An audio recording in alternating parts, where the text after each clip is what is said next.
함께 예배하는 모든 분들에게 주의 은혜와 평강이 함께 하시기를 간절히 축원합니다.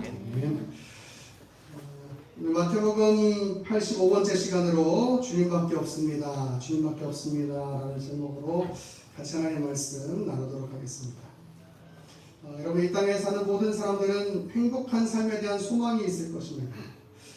그래서 집착하게 되는 것이 생기게 됩니다. 어떤 사람들은 돈에, 어떤 사람들은 쾌락에, 어떤 사람들은 권력이나 힘이나 명예나 성공에 집착하게 되는 것 같습니다.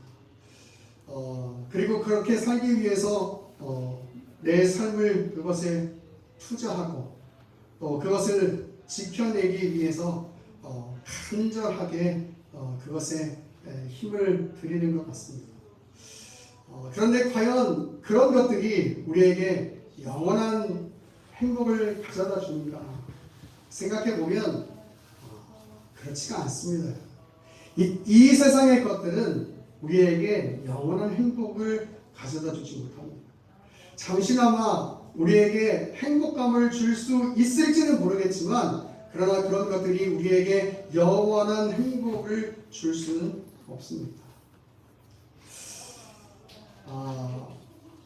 어렸을 때, 전 이제 남자니까 남자 입장에서 얘기해 보면, 어렸을 때 남자들은 예쁜 여자 연예인들을 보면서, 야, 전 예쁜 여자 연예인이랑 결혼하면 얼마나 좋을까 하는 생각들을 남자분들은 아마 어렸을 때 한 번쯤은 다 해보셨을 겁니다. 그런데 이제 뭐 뉴스를 보거나 뭐 시간이 흘러서 이렇게 지나가서 보면 그렇게 예쁜 여자 연예인들이랑 결혼하고 멋진 남자 연예인들이랑 결혼해놓고 이혼하고 기자회견 하면서 사는 게 너무 힘들었어요. 전 너무 불행했어요. 라고 이야기하는 그런 이야기들을 들을 때 참 세상이 그렇구나 하는 생각을 할 수밖에 없는 것 같아요. 돈 많은 사업가랑 결혼해놓고 난 너무 삶이 힘들었던 것 같아요. 난 너무 삶이 불행했던 것 같아요. 라는 이야기를 들으면 세상이 참 그렇구나 하는 생각을 할 수밖에 없는 것 같아요. 저는 그 설교 준비를 할 때 종종 통계청의 자료들을 좀 참고하는 편인데, 작년 9월에 21년도의 사망자 수와 그 원인에 대해서 분석한 자료를 발표를 했습니다. 통계청에서. 사망자의 가장 많은 원인을 차지했던 것이, 우리나라에서 가장 많은 원인을 차지했던 것이 암이었어요. 그리고 나서 그 질병 외에 가장 많은 원인을 차지했던 것이 10대에서 30대 중에 가장 많은 원인을 차지했던 것이 자살이라고 해요. OECD 평균이 10만 명 중에 11.1명인데 우리나라는 23.6명이라고 합니다. 여러분, 우리 한 3주 전인가요? 한참 우리끼리 아이들 키즈카페 놀러 갔을 때 우리끼리 했던 이야기가 있어요. 저희 어렸을 때는요, 오렌지를요 쉽게 먹지 못했던 시절이 있었어요. 우리 조집사님은 젊어 보이려고 그걸 부정했던 때가 있었죠. 기억나시죠? 저보다 나이가 많으시면서. 근데 여러분, 지금은 어때요? 지금은 손쉽게 오렌지 잘 먹잖아요. 우리나라가 오렌지를 수입하지 못했던 시절이 있었어요. 그런데 지금은 너무나도 손쉽게 오렌지를 잘 먹을 수 있는 그런 시대예요. 그런 시대. 여러분, 저 어렸을 때는요, 짜장면 한 번 먹는 게 굉장히 큰 일이었어요.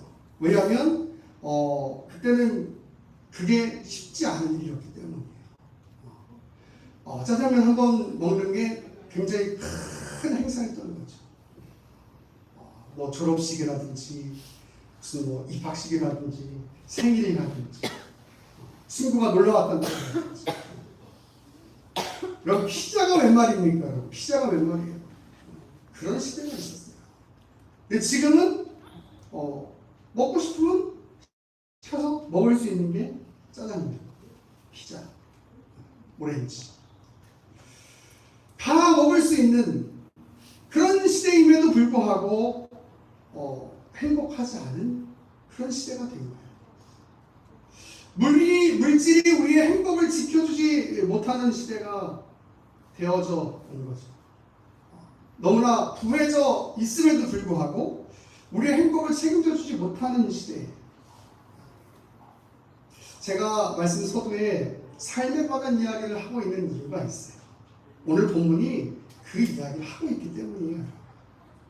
오늘 본문은 이혼에 관한 이야기가 나오죠. 그죠? 이혼에 관한 이야기. 저는 제가 자료를 찾아보니까 2년 전에 이혼에 관한 설교를 했었습니다. 왜냐하면 마태복음 5장 31절 32절에 이혼에 관한 본문이 이미 나왔기 때문이에요. 그래서 이혼에 관한 설교를 이미 했었어요. 여러분 우리 교회 유튜브 채널에 보면 굉장히 높은 조회수로 이혼에 관한 설교가 있어요. 제가 옛날에 봤을 때 한 800회가 넘더라고요. 그만큼 관심이 뜨거운 거죠. 그때 제목이 뭐였냐면 이혼해도 될까요? 그때 본문은 이혼에 관해서 율법적으로 재해석해야 하는 그런 본문이었는데 오늘은 여러분 삶에 관한 이야기를 하고 있습니다. 오늘 본문에서 과연 이혼은 어디에서 등장한 내용일까? 오늘 본문을 좀 해석하면서 그 마태복음 5장에 나온 그 이혼의 개념과 오늘 19장에 등장한 이혼의 개념이 어떤 의미에서 다른지, 그리고 예수님께서 어떤 의미로 말씀을 하고 계신지를 오늘 본문을 묵상하면서 성경을 좀 이해해 보려고 합니다. 오늘 본문에서 바리새인들이 이렇게 질문해요. 예수님, 이유가 있다면 아내를 버리는 것이 괜찮습니까? 라고 질문합니다. 예수님께서 이렇게 말씀을 하시는 거예요. 오늘 본문 4절 6절에 보니까 예수께서 대답하여 이르시되 사람을 지으시니가 본래 그들을 남자와 여자로 지으시고 말씀하시기를 그러므로 사람이 그 부모를 떠나서 아내에게 합하여 그 둘이 한 몸이 될지니라 하신 것을 읽지 못하였느냐. 그런즉 이제 둘이 아니요 한 몸이니 그러므로 하나님이 짝지어 주신 것을 사람이 나누지 못할지니라 하시니라고 기억하고 있어요. 여러분 이것은 하나님께서 창세기에 말씀하신 창조 질서인 것이죠. 여러분 그런데 이 본문을 읽으면 조금 답답한 느낌이 들어요. 왜냐하면 여러분 삶을 이렇게 사시다 본 분들은 알겠지만 이혼하지 않으면 살 수 없는 답답하고 힘든 가정들이 있는 것이 사실이에요. 폭력, 중독 등 그런 여러 가지 문제 속에서 믿지 않는 그 한 사람 때문에 믿음 안에 있는 아내, 대체로 그러니까 아내가 믿음을 지켜야 되기 때문에 무조건 버텨내야 된다. 여러분 좀 내일이 아니니까 그렇게 얘기하는 것 같은 느낌이라서 조금 답답한 느낌이 있어요. 여러분 어떻게 생각하세요? 믿음이니까 무조건 지켜내야 될까요? 맨날 매맞고 그렇게 힘든 한 순간순간 하나님의 말씀이니까 그리고 하나님께서 어떻게 역사하실지 모르니까 지켜내야 된다고 말해야 할까요? 심지어 교회 안에서도 이런 일이 벌어질 수가 있는데 그렇게 얘기해야 할까요? 어떤 목사님이 상담을 하시는데 그런 얘기 하시더라고요. 내가 목사지만 내가 이혼하라고 말하고 싶다고 할 정도로 이 교회 안에서도 심각한 가정이 있는 거예요. 교회 안에서도. 내가 목사지만 이혼하라고 말하고 싶을 정도로 상담을 하러 왔는데 심각한 가정이 있는 거예요. 믿음으로 버텨내야 된다라고 말하는 게 너무 미안하고 나도 속상하다라고 말하는 그런 목사님의 설교를 들은 적이 있어요. 여러분, 또 반대로 이혼했다고 죄인이면 이혼 안 한 사람은 조금 덜 죄인인가요?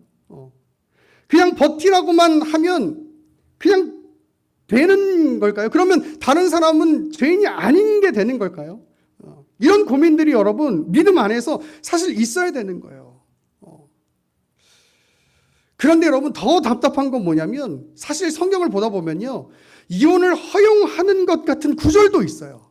왜? 신명기 24장 1절이 그렇게 얘기하고 있거든요. 자, 보세요. 여러분 성경을 찾을 수 있는 분들은 찾아보세요. 신명기 24장 1절이에요. 신명기 24장 1절.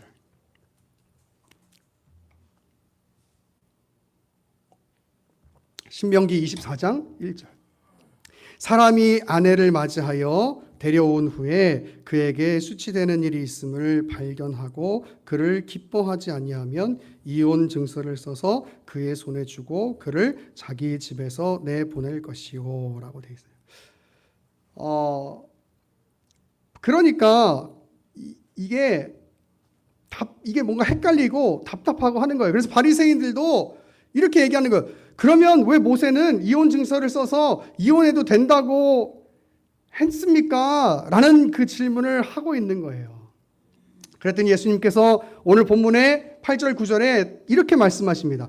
예수께서 이르시되 모세가 너희 마음의 완악함 때문에 아내 버림을 허락하였거니와 본래는 그렇지 아니하니라.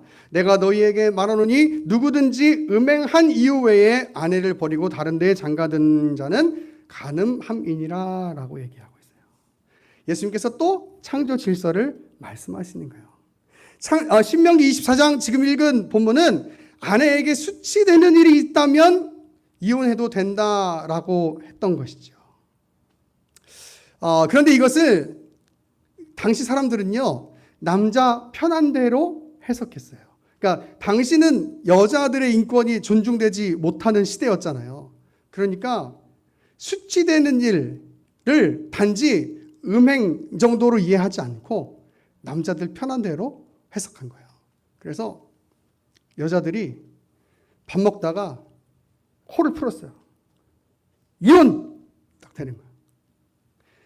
그냥 제가 막 얘기하는 거예요, 여러분. 여름에 막 일을 너무 열심히 한 거예요. 여자분들이 막 일을 너무 열심히 한 거예요. 집에 들어왔어. 아우, 땀 냄새! 이혼! 이렇게 되는 거예요. 자다가 여자분들이 막 자고 있는데 막 코를 골았어. 아우, 이혼! 넌 안 돼! 아우, 시끄러워! 이혼! 이렇게 되는 거예요. 그래서 제가 뭐라 그랬어요? 이혼 증서라는 거를 장치를 만들어가지고 이혼을 무분별하게 하지 못하도록 장치를 만들었다라고 제가 이야기했죠. 예수님이 창조 질서를 말씀하시니까 답답한 거죠. 그러니까 제자들이 이렇게 얘기하는 거예요. 예수님, 그러면 결혼을 해도 힘들고 이혼은 하지 말라고 하시니까 그럼 차라리 그냥 혼자 사는 게 좋겠습니다. 제자들이 이렇게 얘기하는 거예요. 답답한 거죠. 결혼은 해도 힘들고 또 이혼을 하지 말라고 하니까 답답한 거예요. 그럼 어차피 이게 오늘날 사람들의 사고인지도 모르겠어요. 결혼하면 힘들고 희생은 하기 싫고 사랑은 하고 싶으면서도 서류상의 오점은 만들기 싫고 아기는 가지고 싶으면서도 내 몸은 망가지기 싫으니까 다른 방법들을 택하고 그래서 예수님께서 이렇게 말씀하시는 거예요. 혼자 사는 것은 천국을 위해서 특별히 부름받은 사람만 가능한 거야 라고 얘기하는 거예요. 여러분, 이게 오늘 본문의 내용의 전부인 것이에요. 그러면 다시 관점을 하나로 모아서, 그렇다면 예수님이 지금 말씀하시는 건 이혼을 하라는 거예요? 하지 말라는 거예요? 이혼을 해도 괜찮다는 거예요? 하지 말라는 거예요?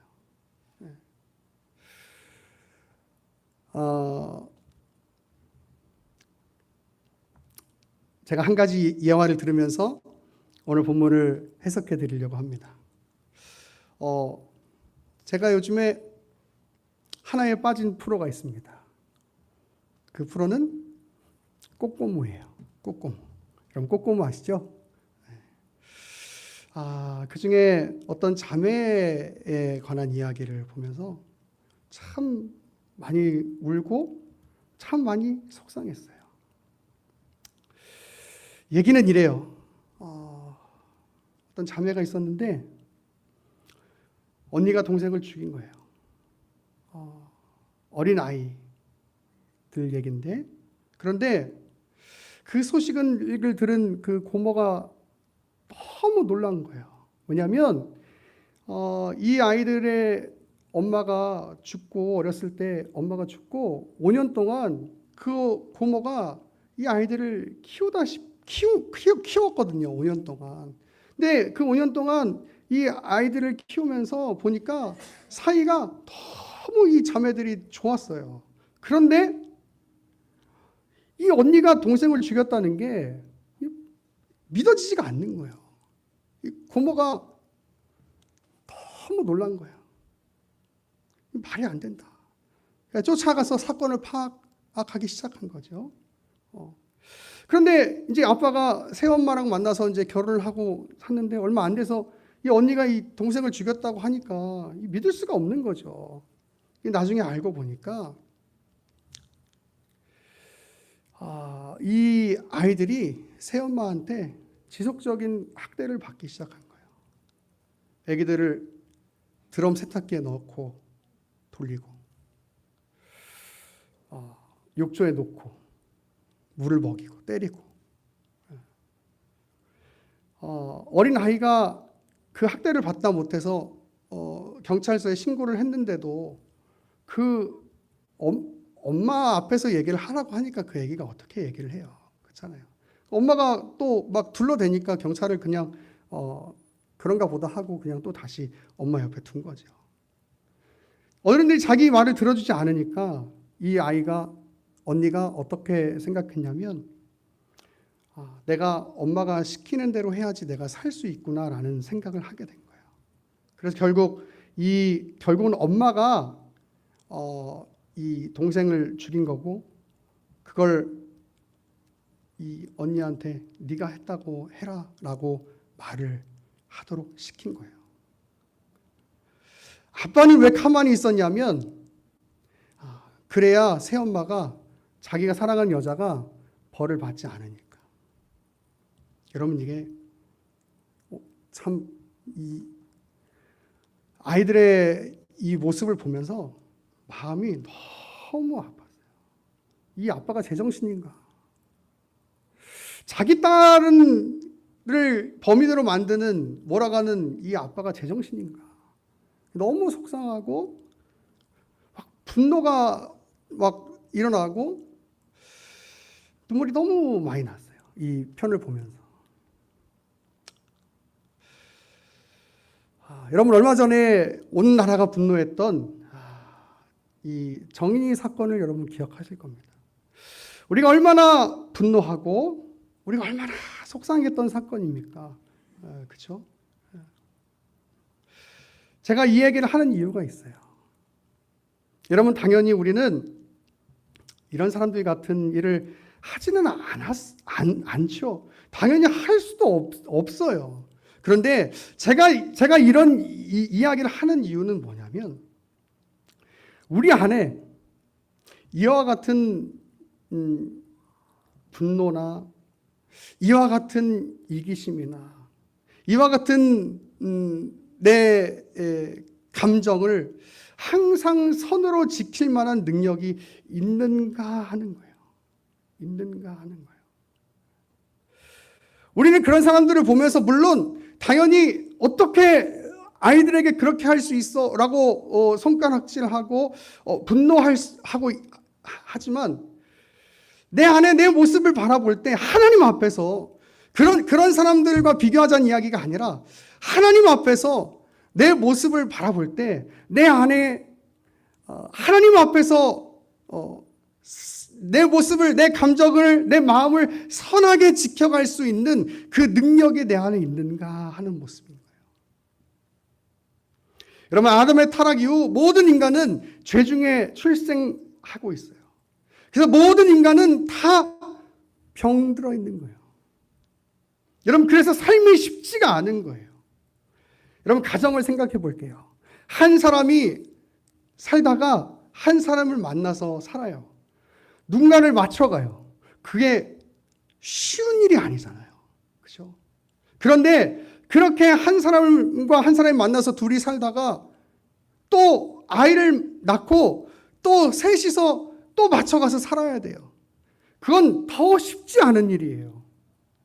여러분, 그래서 늘 어려운 일인 거예요. 늘 참아야 하고 늘 견뎌내야 하는 일들이 많은 거예요. 때로는 그렇게 살지 못해서 좌절하는 일도 많이 생기는 거예요. 내 감정과 내 마음을 지켜내지 못해서 때로는 좌절하고 나라는 사람이 이 정도밖에 안 됐나라는 생각 때문에 때로는 나 스스로를 답답하게 여기고 살 때가 여러분 많은 거예요. 가정만 그런가요? 사람과의 관계 속에서 또 나 스스로의 나 자신을 지켜가는 문제에 있어서 여러분, 우리가 나 스스로를 볼 때 얼마나 하나님 앞에서 부족해 보이고 연약해 보일 때가 얼마나 많아요. 여러분, 오늘 이 이혼의 문제는 바로 그런 문제인 거예요. 그래서 예수님이 필요한 거예요, 여러분. 오늘 본문이 왜 3절부터 시작하지 않고 1, 2절부터 시작했는지를 여러분 잘 아셔야 돼요. 오늘 본문 1절, 2절 제가 읽어볼게요. 예수께서 이 말씀을 마치시고 갈릴리를 떠나 요단강 건너 유대 지경에 이르시니 큰 무리가 따르거늘 예수께서 거기서 그들의 병을 고치시더라 라고 얘기합니다. 그리고 나서 이혼에 관한 문제가 나와요. 이 얘기는 무슨 얘기냐면 너희는 너희의 삶을 지킬 힘이 없다는 거예요. 너희는 너희의 삶을 행복하게 만들 능력이 없다는 거예요. 너희는 이 땅에서 아담의 타락 이후 너희의 삶을 너희가 바라는 만큼 살아낼 능력이 없다는 거예요. 그래서 누가 필요하다고요? 예수 그리스도가 필요하다고요. 우리의 마음을 고쳐주고 우리의 연약함을 고쳐줄 그 예수 그리스도가 필요하다고요. 성경은 그 얘기를 하고 싶은 거예요, 여러분. 오늘 우리가 이렇게 왜 예배 자리에 나와 있냐 하면 월요일부터 토요일까지 세상을 살다가 보니까 내 안에 또 병들어 있는 모습들이 있는 거예요. 하나님 말씀 앞에서 내 모습을 진단하고 내 모습을 비춰볼 때 여전히 내 안에 존재했던 이기심과 내 안에 존재했던 악함과 내 안에 존재했던 연약함들이 있으니까 그것들을 보러볼 때 하나님 앞에서 주님, 내 모습이 고쳐져야 될 것 같아요. 그래서 주 앞에 나와 있는 거예요, 여러분. 내 안에 병든 마음과 내 안에 병든 몸과 내 안에 병든 감정과 내 안에 병든 정신을 주님 앞에 고쳐달라고 여러분 나와 있는 거예요. 그래서 주님밖에 없다고 고백할 수밖에 없는 거예요. 이사야 53장 5절은 이렇게 얘기합니다. 그가 찔림은 우리의 허물 때문이요 그가 상함은 우리의 죄악 때문이라. 그가 징계를 받음으로 우리는 평화를 누리고, 그다음 보세요. 그가 채찍에 맞음으로 우리는 나음을 받았도다. 여러분, 예수 그리스도의 십자가 밖에는 우리가 고침 받을 곳이 없는 거예요. 여러분, 이 가정을 이루신 분들은 아시겠지만 부부싸움을 정말 우리가 우리의 감정과 우리의 마음을 선으로 지킬 능력이 있다면 할 이유가 없는 거예요. 그렇잖아요. 그런데 우리는 그걸 지킬 능력이 없다니까요. 그래서 주님 앞에 나와서 기도하는 거예요. 여러분, 사람과 사람의 관계 속에서도 그래요. 우리가 정말 선의 가치로 충만하고 사랑의 가치로 충만하다면 트러블이 있을 이유가 없는 거예요. 그런데 우린 늘 그렇지가 않잖아요. 그래서 주님 앞에 나와서 기도하는 거예요. 주님, 내 안에 또 이런 연약함이 있습니다. 고쳐주십시오. 빌립보서 4장 6절 7절에 보면 이렇게 얘기해요. 아무것도 염려하지 말고 다만 모든 일에 기도와 간구로 너희 구할 것을 감사함으로 하나님께 아뢰라. 그 다음 보세요. 그리하면 모든 지각에 뛰어난 하나님의 평강이 그리스도 예수 안에서 너희의 마음과 생각을 지키시리라. 여러분, 우리의 마음과 생각을 우리는 지킬 능력이 없어요. 그래서 주님 앞에 나와서 기도하고, 그래서 주님 앞에 나와서 예배하는 거예요. 오늘 이혼의 문제는 누가 이혼을 했냐 안 했냐, 예수님 그 얘기하고 싶은 게 아니에요. 이 땅은 다 병들어 있어요, 여러분. 이 세대는 다 병들어 있고, 심지어 여러분 우리 안에 이 교회 와서 예배하고 있는 우리도요, 다 연약함이 있어요. 그럼 병들어 있다는 얘기예요. 죄로 말미암아. 그래서 누가 필요하다고요? 주님이 필요하다고요. 우리를 치료하실 수 있는 분, 우리를 새롭게 하실 수 있는 분, 주님밖에 없습니다. 오늘 그 고백이 저와 여러분의 고백 될 수 있기를 간절히 축원합니다. 그리고 어쩌면 또 오늘 예배하고 나서 일주일 동안 살면서 또 우리 넘어질 수 있을지도 모르겠어요. 그래서 또 주 앞에 나와서 기도하고 또 예배하는 거예요. 주님, 내가 또 넘어졌지만 그래서 주님밖에 없다고 고백하고, 주님 다시 또 나를 고쳐달라고. 그래서 주님 계속 그렇게 자라가겠다고. 그래서 주님 손길이 필요하다고, 주의 은혜가 필요하다고 고백하겠다고, 그렇게 믿음의 걸음을 걷겠다고 그렇게 고백하는 그런 의예나무교회 성도들 될 수 있기를 간절히 축원합니다.